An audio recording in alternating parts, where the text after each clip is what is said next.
Hi friends. Welcome to my channel. Please like the video and subscribe to my channel if you like the video. In this video we will solve a problem on design of singly reinforced concrete beam. Beam is defined as a horizontal member, subjected to flexure or bending. Design of beam is divided into two categories: singly reinforced section, and doubly reinforced section.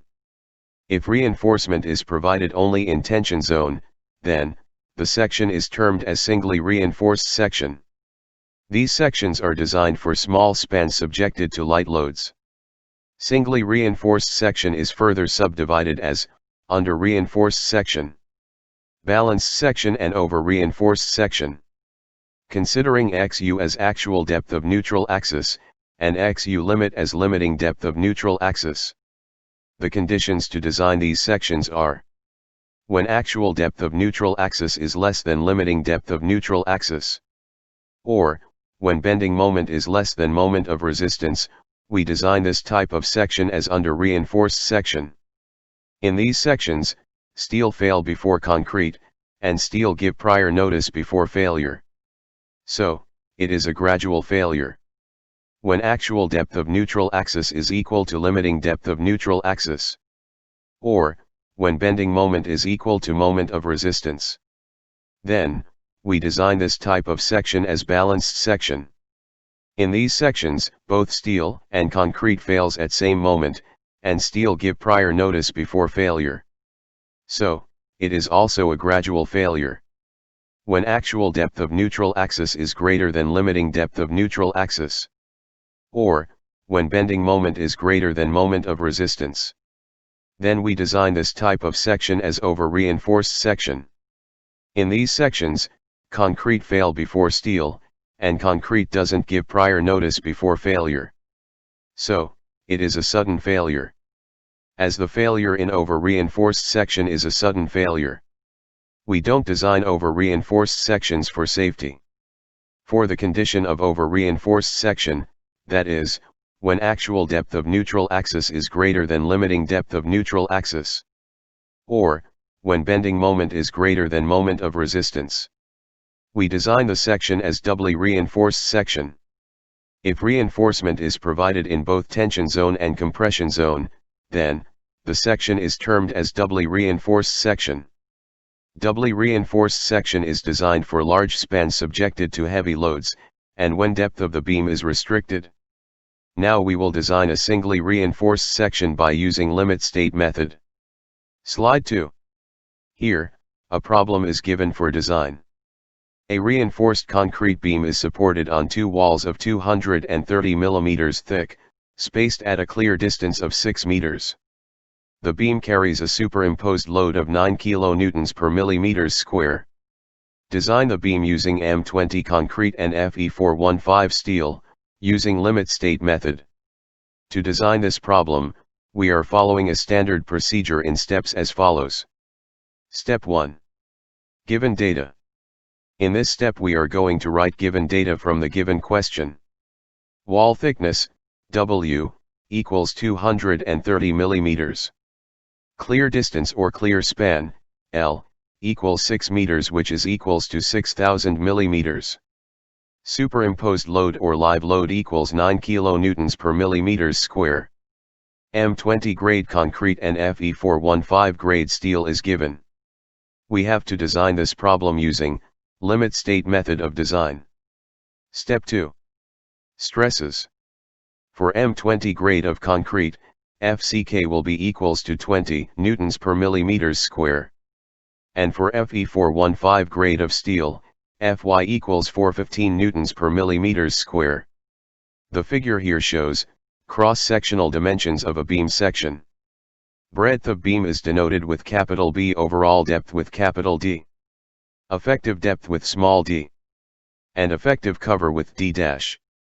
Depth of neutral axis from top fiber is denoted as XU. An area of steel in tension zone as AST. Step 3. Cross-sectional dimensions.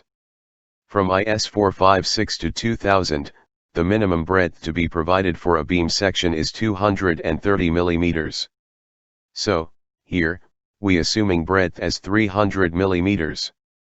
As per IS 456-2000, page 37, clause 23.2.1. Under deflection criteria, span to effective depth ratio for different types of beams is 7 for cantilever beam, 20 for simply supported beam, and 26 for continuous beam. From this clause, as a simply supported beam is given, that is, beam supported on two walls, span to effective depth ratio of 20 should be considered. Span of the beam is given as 6000 mm. Therefore, effective depth is equal to span by 20, which gives effective depth as 6000 by 20, that is 300 mm. To be on the safer side, take effective depth as 370 mm. Minimum effective cover for beam is 25 mm. So, take effective cover equals to 30 mm. Now, we know, overall depth, capital D, of the beam is equals to effective depth, small d, plus effective cover d dash, which comes out to be 400 mm. Step 4. Effective length. Effective length is the distance between center to center of supports. To calculate effective length, IS 456-2000, page 34, clause 22.2.a, has given a provision in which effective length or effective span is equals to clear span plus effective depth, or clear span plus width of support, whichever is minimum. That is, L effective is equals L plus small d, or L plus W, whichever is minimum. Here, L effective is equals to 6000 plus 370, or 6000 plus 230, whichever is less. So, finally effective length is equals to 6230 mm. Step 5. Factored load. Factored load is denoted with WU. Factored load is the product of partial safety factor and total load. From IS 456-2000, page 68, table 18, partial safety factor when dead load and live load are considered is taken as 1.5 for both. Total load is the sum of dead load and live load. Dead load is calculated as the product of unit weight of concrete and its volume. By considering 1 meter length of beam, we know, unit weight of concrete is 25 kilonewtons per meter square. And substituting breadth and overall depth in meters, dead load is equals to 25 into 0.3 into 0.4, which is equals to 3 kilonewtons per meter. Live load is given as 9 kilonewtons per meter. Therefore, total load is equals to 6 plus 9, 12 kilonewtons per meter. Finally, factored load WU is equals to 1.5 times 12, which is equals to 18 kilonewtons per meter. Step 6. Factored shear force and factored bending moment.